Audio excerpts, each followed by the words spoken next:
বিসমিল্লাহির রহমানির রহিম।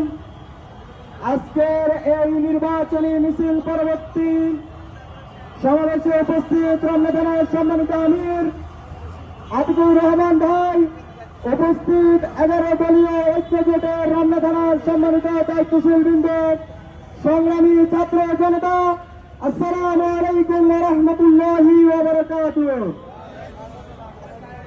5 আগস্ট পরবর্তী যেভাবে বাংলার পূর্ব আকাশে একটি রক্তিম সূর্যোদয় হয়েছে, আগামী 12 তারিখ বাংলাদেশের ভাগ্য আকাশে আরো একটি সূর্য উদিত হওয়ার অপেক্ষায়। আমরা তরুণ প্রজন্ম এমন এক দেশ চাচ্ছি, আমরা এমন এক দেশ কল্পনা করছি, আমরা এমন নেতৃবৃন্দের হাতে দেশ তুলে দিতে চাচ্ছি যারা সব দেশ এবং দেশপ্রেমিক, যারা এই দেশকে অত্যাচার অত্যাচার সহ যাবতীয় অপকর্ম থেকে এই দেশকে হেফাজত করবে। আমরা এমন কোন নেতৃত্বের হাতে দেশ তুলে দিতে চাই না যারা এই দেশ নিয়ে পরিকল্পনা করে না, যারা তরুণ সমাজ নিয়ে পরিকল্পনা করে না, আমরা তাদের হাতে নেতৃত্ব তুলে দিতে চাই না।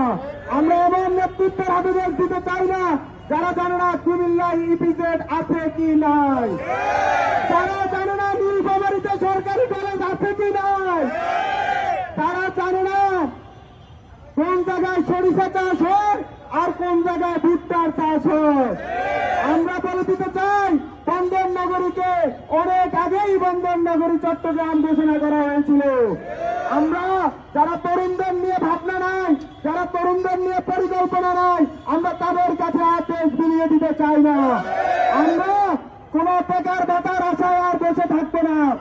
আমাদেরকে নিয়ে যারা পরিকল্পনা করবে, যারা আমাদেরকে যোগ্য জাতিতে পরিণত করবে, আমরা তাদের হাতে আমাদের দায়িত্ব তুলে দিতে চাই।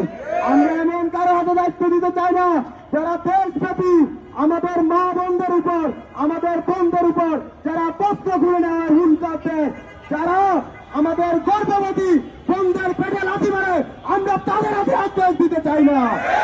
আমরা দেশকে ইনসাফ ভিত্তিক, দুর্নীতিমুক্ত, চাঁদাবাজ মুক্ত, স্বৈরাচারিক কায়দা মুক্ত দেশ করতে চাই। আমরা আগামীর বাংলাদেশ একটি সুন্দর সুস্থ নাগরিক অধিকার নিয়ে বেঁচে রাখা যায় এমন রাষ্ট্র গঠন করবো ইনশাআল্লাহ। সবাইকে 12 তারিখ বাংলাদেশ জামায়াত ইসলামী সহ 11 দলীয় ঐক্য জোটের যে প্রার্থীরা সেখানে যে মার্কায় ইলেকশন করছেন, আপনারা তাদেরকে বিপুল ভোটে ব্যালট বাক্সের ব্যালট বিপ্লবের মাধ্যমে একটি আত্মপ্রত্যয় স্বনির্ভরশীল একটি জাতি পরিণত করার জন্য সুযোগ দেবেন। ওমা তৌফিক ইল্লা বিল্লাহ। আসসালামু আলাইকুম ওয়া রাহমাতুল্লাহ।